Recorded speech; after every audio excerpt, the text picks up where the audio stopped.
Sticking with your analogy of the tree, why not conclude then that the traditional Latin Mass, for example, was something appropriate to a stage in the tree's growth, but now it's blossoming as the Novus Ordo sort of way of expressing it, and let's just stick with that. Let's not be going back. Let's not try to shrink the tree. What would you say to that?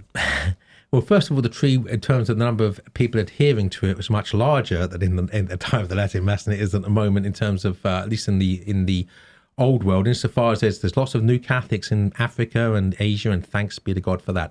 I am not someone who defends the Novus Ordo against the traditional Mass or vice versa.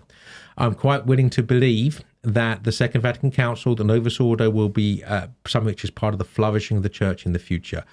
But only insofar as it's part of that hermeneutic of continuity, only insofar as it's understood the way that Cardinal Ratzinger understood it in the Spiritual Liturgy, and as Cardinal Ratzinger understood it in the Motu Proprio Sanctorum Pontificum. In other words, insofar as it's part of that living tradition, insofar as it's part of the tree, insofar as the Novus Ordo is being practiced, right? And this is not necessarily the way what it is in itself.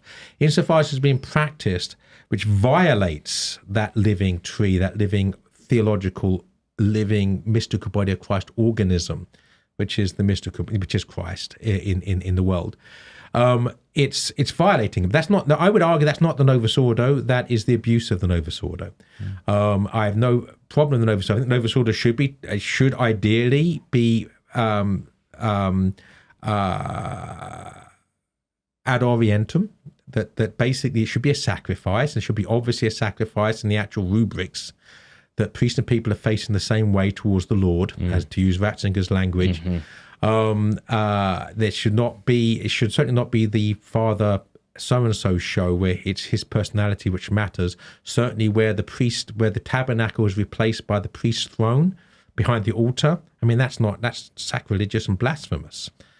Clearly, the mystical body of Christ has the Blessed Sacrament as its beating heart, and that should be in the tabernacle, either on the altar or behind the altar. So these are all things which for me are non-negotiable, because that's part of the living tree. But beyond that, Latin's not absolutely essential. I actually think Latin is beautiful, and I have a pure aesthetic preference for it. But that for me, the language that the Mass is celebrated in is much less important than its orientation. Which must be towards Christ. Hey, thanks so much for watching. Please be sure to like and subscribe, and leave a comment below letting us know what you thought about the video.